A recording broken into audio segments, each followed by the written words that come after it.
I highly recommend you find a wife to play music with.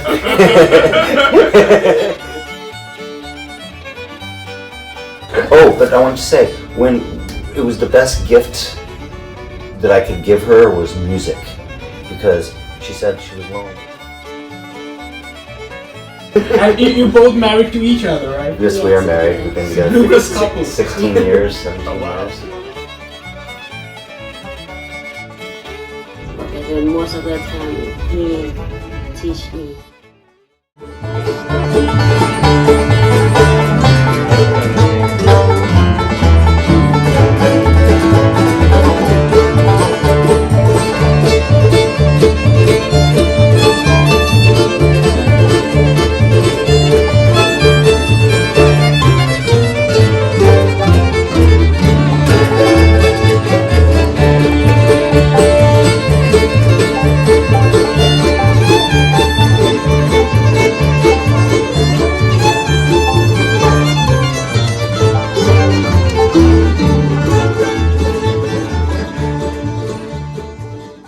Hello everybody, very welcome to today's show, and we have two amazing human beings with us today, Scott and Jittima.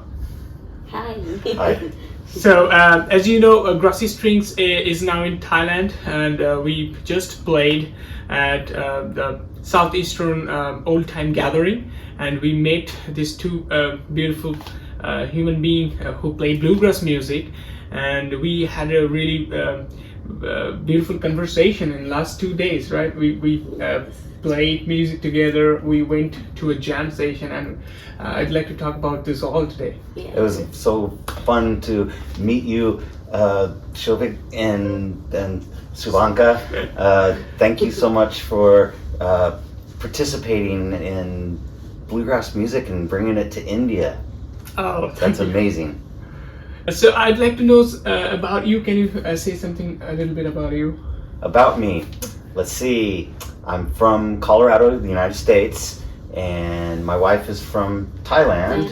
I moved there to Colorado to be with him 6 years ago and moved back home.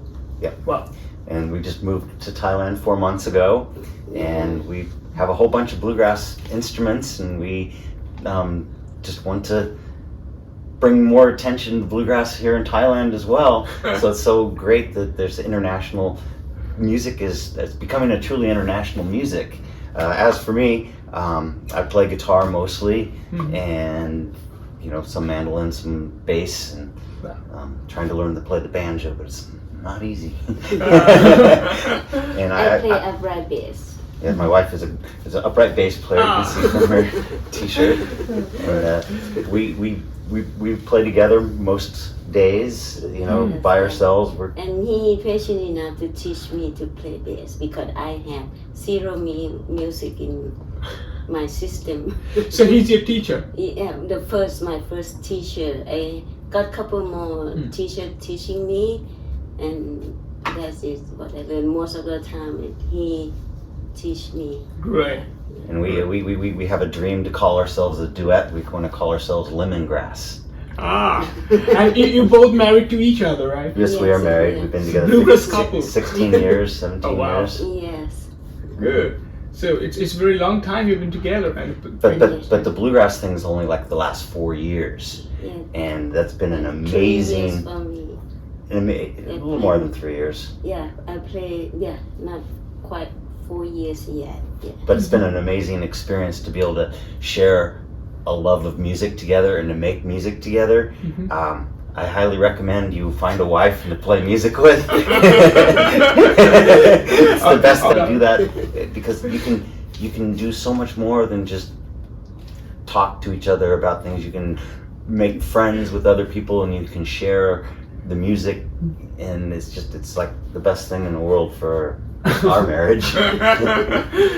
That's very true, I think. Yeah. So I just want to know, you're from Colorado, so it was very obvious for you to discover the bluegrass music. But what made Jittima figure out there is something called bluegrass music? For me, Yes. the truth is that we moved back to Colorado, and I had no friends, so I had to stick with Scott. So he took me places to play music with friends. I got to sit at the bar, or sometimes sit alone in the chair, have no friends, zero. And sometimes fall asleep at the chair, 2 o'clock in the morning. So they go by and start to say, no, I don't want to go out anymore because I sit there bored. And then I think if I want to be part of his life, I have to do something. So I think maybe I want to learn to play any instrument. So first I thought I want to play fiddle. He said, fiddle? That is the most difficult instrument. So our friend Clark, and he had upright bass. So he told me if I want to play the bass, he got an upright bass. If I play that one mine, so I thinking it's gonna be mine. Okay, I'm gonna learn to play the bass. I got the bass for free. So he is that was your first bass. Yeah, he is our good friend in Colorado. That's so fascinating. Yeah. And I think now you are the support system of every jam station. Yeah, she's a good anchor. She's got good rhythm, and it doesn't come without practice. Someone told her when she was first starting to learn, our friend Craig said, if you want to be good, you got to practice at least 3 hours every day if you're going to get good. And she did. When she started, she couldn't play 3 hours in the beginning because, calluses, it takes time to get your fingers to do things. But she went through the tape and the super glue, all the things, because she'd get blisters. But she persevered and she made it through. And every day she'd spend hours just thumping the bass, just back and forth, back and forth. Rule number 1, keep it fun. Don't be serious about the theory or anything like that. Music should be something for the heart and the soul, something that can give you food. It's like food for your soul. And if it's not fun, then why do you do it? So music should be fun. Like you guys enjoy each other, you guys have a friendship, and I think it's beautiful. We really enjoy sharing our music, like connecting with different peoples, like from different parts of the world, and knowing they also play the bluegrass music. They do share the same love. And we have the same language now. Yes. For what I want to add a little bit, I got lucky. I learned fast because I got Scott at home. So he always helped me. Because when I got stuck what I'm doing, so he can say, oh no, you have to do like this, that he patient enough. He know a lot of tunes because he also is a DJ at KRFC 88.9 Colorado, Fort Collins. So he's still doing it, so that he experience in a lot of music. I've just been listening to bluegrass for 40 years. Yeah, so long time. I'm lucky. and we also feel like he's a very good mentor. So we found he's really very coming forward to help anybody he feels like they need some kind of suggestion. So or push. Sometimes encouragement is just you got this. You can do this. And I call every jam going in because I'm beginner. Everyone at the jam is my teacher because everybody learning from each other. So I'm appreciate of people who try to help me, make me can play good music today because I got a friend. Yeah, thank you, a good friend in Colorado. They are my teacher. Yeah. So did you learn music before? No, zero. Yeah. She had no concept of music because it was a hobby, and when she was growing up, there was better use of your time. You could go, when she was a child, go out in the field and help mom plant rice, and then you get a job in the city and you have to work, and then you work an extra job for more extra money, and so it's a real luxury that she didn't have growing up in this culture here in Thailand. It's something new. The newer generation is starting to say there's value in learning an instrument. They're talking about productive. You have to do something productive. If you go play music, you do for fun. How about you go help your parents? Yeah, to do something, so have no chance to do that. But interesting, waltzes have been very much a challenge for her. When we started learning some waltzes, she just was like, I don't understand. and try to teach her how to dance a waltz, so she gets the 1 2 3 1 2 3 1 2 3, and she's basically said, in Thai music, they don't have 3/4 time. It's like, whoa, that blew my mind. It's like, you don't have 3/4 time music. I can understand why that would be just like so different than just 1 2 1 2 1 2 1 2 1 2 or 1 2 3 4 1 2, you know, that type of thing. But I want to say, when it was the best gift that I could give her was music, because she said she was lonely, she didn't have friends, she was Scott's wife, and people were nice to her, but they didn't see her as an individual. And as she became and developed into a musician, it gave her agency, it gave her her own identity. She was no longer Jittima, Scott's wife, she was Jittima, just Jittima. And when she comes into a room, people are like, yay, Jittima's here, let's pick. And now she has her own independent friends, and they're all through the music community. And it's like a big family. Thank you. What you said, that's very inspiring. Yeah, for me important because I moved to America. I have 0 friends. Different kind of culture. Yeah, different culture and language is difficult for me. But when I start to learn speak Bluegrass language, and give me a joy. Got a lot of friends. I got to pick with a big boy. That's important. Yeah. Thank you. She's done so well that I've often gone to festivals, like in hotels or at other places, and there'll be like a really good jam going on, like some performers that are playing, and they don't have a bass player, and I go get her and I say, gee, come on, and I push her in the door, and first she's terrified, and I won't even play because these guys are like really good, and she holds the whole thing down, and people are like, wow, you're great. And not just only that, not just only I go by they inviting me. And she gets invited now. The most demanding person. Yeah. I think I'm grateful. I'm really grateful for that. And I think I work hard on these, and I want to doing good job because I don't want to feel disappointed, because it's more important for me. So I work hard on these. And you surely do. Yeah. We saw you playing like as we were saying, like you with the support of the entire jam session last night. Yeah, thank you. Yeah, thank you so much. But what do you think of the bluegrass scenario here in Bangkok? Or is it also in other places in Thailand, or it's just in Bangkok? So I used to live in Thailand. That's where I met my wife. I haven't been living in Thailand for about 10 years. I moved away in 2015, went back to America. But I lived here 7.5 years before that in Bangkok. And I did bring a guitar with me. And, you know, I played bluegrass in our condo. She never really understood it. It was something I just did privately, but it was by myself.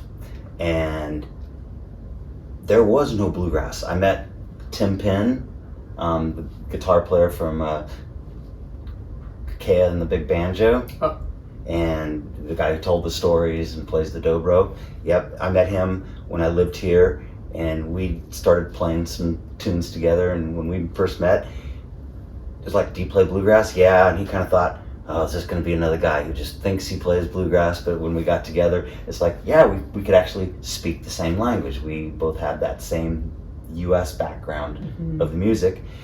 And then I reached out and I found a couple people that lived in Pattaya area. And I would ride a minibus for 3.5, 4 hours every now and again to try to play some music with some other people. But it really didn't exist. And then to come back all these years later and to see that at the train night market that there's an actual bluegrass scene. Yes. And we went up to Chiang Mai this last year, and there's actual Thai bluegrass bands that are starting to do that up there. So seeing this awareness of the music take root in Thailand is just phenomenal. And you guys are the same way for your country, that you are some of the first people to be doing it, and it's got to start somewhere. I want to add two credit to two person. It's a Sunny one and another period at the train night market. Yeah, there is a hub of people make people come to do more music. And really, I think Sonny did a good job because he is Indian like yourself, Sikh, but he grew up here in Thailand. You know, he's part of that older he created Indian Bluegrass people Underground. that came here and became citizens, and his ability to speak Thai and read Thai things with the interest in bluegrass as well as being able to do the English side. He created this Bluegrass Underground Bangkok. I think bluegrass always was here, but it was just this little tight pocket and it wasn't accessible to the outside world. If you weren't Thai,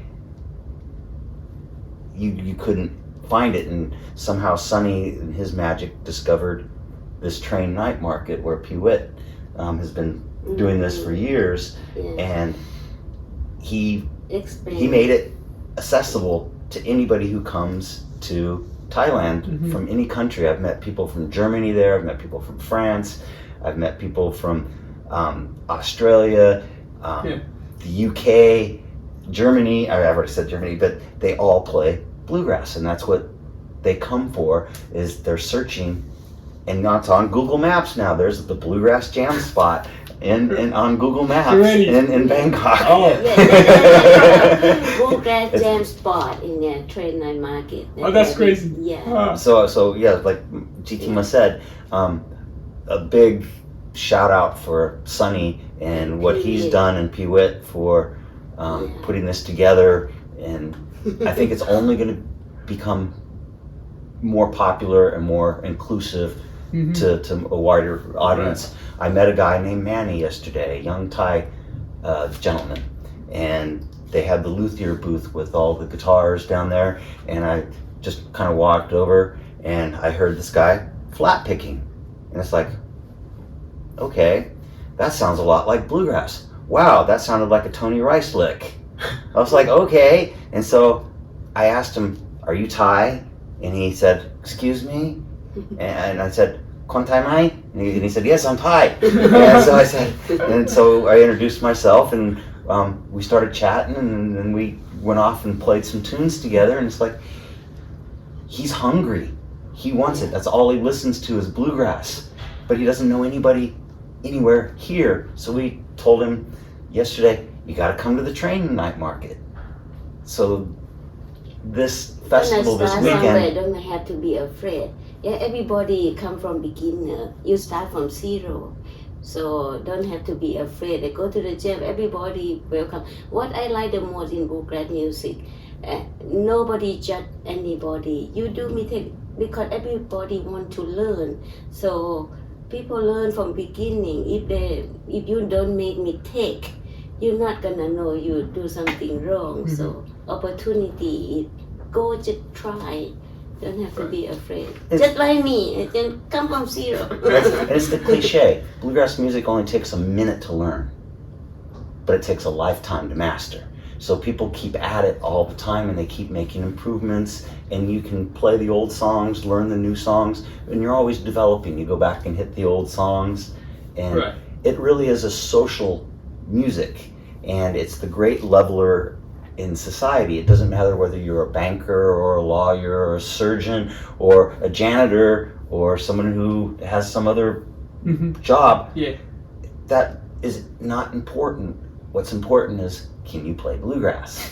And you get together and you sing the same songs, you harmonize, you share that love, and it doesn't matter what your socioeconomic background is. We got to know you, and now we're friends forever. Yeah. So like when we communicate through music, like especially bluegrass jamming, so we really come on a same stage, and we share the deepest conversation with each other and the joy. That's what we feel. And at the same time, it's learning from each other. Like I'm sharing my vocabulary, my idea to you, you're sharing that to me. And it's with everybody, it's happening the same thing. when music is played good, it is a lot like a conversation Mm-hmm. where you're passing things around and someone says this and you react in a different way. And that's And right. I'm sure in the future you're gonna be kind of like an ambassador to your culture too. That is the beauty. What me or Grassy Strings all want to do is like uniting the people. Even in India, like in the very younger age, students often don't get a good value of music education. It's kind of really luxury for some people to learn music. yeah, kind of like what Jittima was talking about earlier. right. It's a luxury. It's But I think to be able to play a little bit music is very important.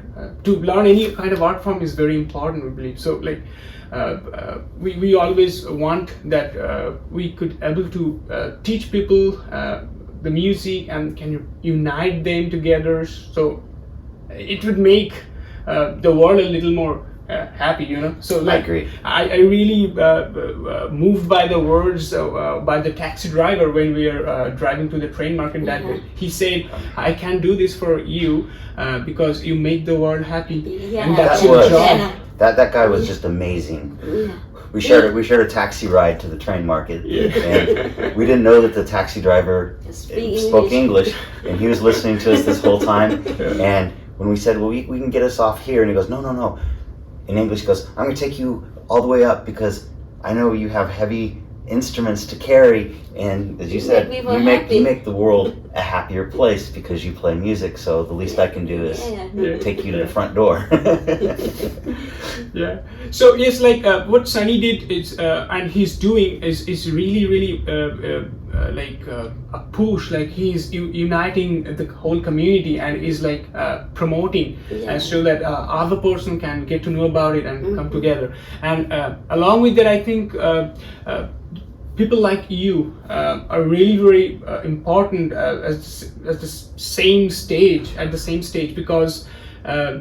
It is not something like one person can do, but it's like within the community, the other persons who are continuously like inspiring others to join in and like helping them to learn. We met another guy, a guy named Randy from Singapore, who we found out was going to come to this festival. My wife reached out to him, and they shared some songs and some resources. Got the chair to play some tune in the room upstairs. And he came over on Friday night after the train market, and we hung out for an hour, and we got to make another connection with another country, and it's just Nice.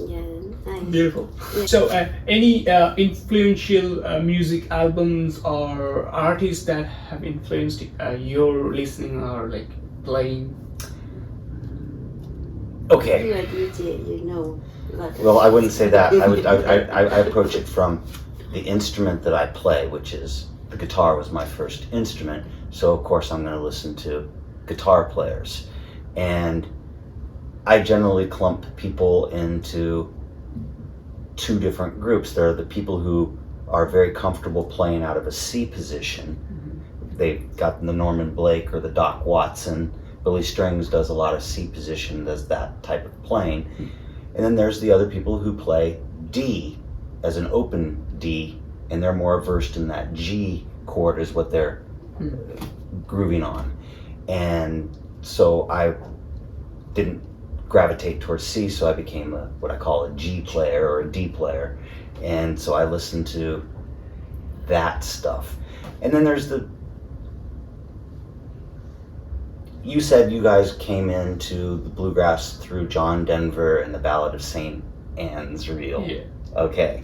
And that led you down that rabbit hole of what's more like that. And that's how you guys discovered this bluegrass music.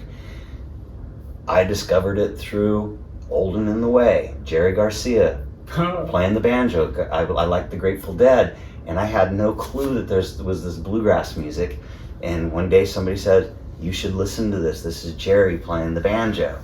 It's like, and I heard it, and it's like my head exploded. It's like, I'd never heard this kind of music before. This is just cool. And then I think we both shared the same other band, the Seldom Seen, where it was a gateway for me. But that was contemporary music made bluegrass styled. so it was easily accessible. But as you play more, you want to know, well, who was their influences? And then you keep going back, who was their influences? And then you take it all the way back, and then you've started with Bill Monroe, who they say is the father of bluegrass music. Well, where did Bill Monroe get what he got? And so you go back to black musicians in the blues and those rhythms that were there. The banjo was an African instrument, and the string band music that was happening before there was bluegrass with just square dance music. That was early forms of it. And where did that come from? That came from the old world, you know, the Scottish, the Irish, the French hornpipes, those sounds. And you can go down this rabbit hole and keep going back and keep going back. And you find what you like, and some of it you don't like, and some of it you grow into the appreciation. Like when I first started listening to bluegrass and someone played traditional music, I went, ooh, yuck. I didn't like it. I thought the vocals sounded wrong, the instrumentation sounded scratchy. But then all of a sudden, it's like one day you get it and you listen, and all of a sudden the Stanley Brothers is like, wow, that's cool. I like the Stanley Brothers. There's a lot of people that divide themselves among those first bands, like, are you Flatt and Scruggs, are you Monroe, are you Stanley Brothers? Yeah. I mean, I like the Stanley Brothers. Yeah, I love them too. That's a mountain style that, well, especially Ralph Stanley and the Clinch Mountain Boys, they definitely changed the sound of bluegrass. Yeah. And that's the stuff I like. So I am biased towards that old trad sound. Great to know about that. And you have any favorite music? Yeah. Yeah, Cody North. Cody North. Yeah, that's my favorite because I got to see them so many times, and I like the act they're doing. I fall in love with them. Sometimes when we went to festival, got to see, have Cody North, so we decided to go. I fall in love with them, and we got to pick with them too. They're just normal people. They didn't like, I'm a musician. No, they come to join us. That is the beauty of bluegrass music. And they're basically playing that old style. They're like very much like a Jimmy Martin. That's another person who's a great influence of that first. On the show, they show it. Entertaining. That's why they got the entertainer of the year so many years. For Cody Stigma. North, I love them. Good. So Scott, I just want to ask you about your bands, like whom you have played with. Never anything that's ever amounted to anything other than just for fun. We got Fort Collins Fiddle Tune Project. Yeah, that's probably the thing that we're most proud of is the Fort Collins Fiddle Tune Project. It was basically a jam that I created so my wife would have a place to develop her bass playing skills, because there's only one bass player in a jam. You can have multiple mandolins, multiple guitars, but it's usually just one bass. And if there's already a bass player that's good, how does a beginner get there? So we created this jam, and I didn't want to do what everyone else was doing. And with English being a second language for her, the singing songs didn't really make sense to her. But I noticed that she heard the melodies of the fiddle tunes, so we started playing more fiddle tunes. And then we took it out on a Wednesday, and it was slow, but every week we'd be there at 7 o'clock, and we'd start to play, and slowly people started to join, and before long we had almost 200 people on a mailing list that were getting our weekly Friday mailing list of the tunes we were going to play that next Wednesday. And it just made it incredibly fun, because instead of getting stuck on only those few tunes that everybody plays, we need to grow the catalog of tunes, which also pushes everybody's ability, because the more you know, the better you play. Yeah. Instead of just sticking with a small And little he's handful. still doing it. And even though we moved away, it still continues. It has enough legs and enough traction that it's still going. And you know, it's so impressive that, or I guess humbling, that when we had our farewell jam on our last Wednesday before we moved here, there was 25 people all playing in a circle together, playing the same songs that 3 years ago, nobody knew these tunes. And we as a community have collectively learned these tunes, and that is so much more important than the bands that I've played in or any of those efforts.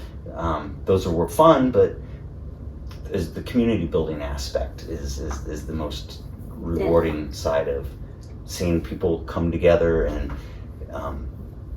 just to make community. Yeah, they call Fort Collins Feeder Tune Project is still doing it at Avocado Number. Every Wednesday. Every Wednesday. Proudly say that. Starts at 7 o'clock sharp. I hope you miss me. It's also selfish on my part. I want to play music and I want to play different tunes. And so if you can't find what you want, create what you want. And that's... Yeah, no, so it is really, I believe from the bottom of my heart, your story, what you have shared today is going to be really very inspiring for the listeners, our listeners in India, because we feel like we still need people who share the same love, share the same mentality to make the place a little more better with the music. And go to the schools. Yeah, and we really want to have a bluegrass community like it is here in Thailand, and so it would be a great message for the listeners in India. Thank you. You so can do much. it. Yeah. Thank you for joining today, and thank you for talking and sharing your experience and life with us. I think you guys are on a great journey right now. You guys are living the dream. Thank you for listening. Thank you for joining, and we'll be back with another episode.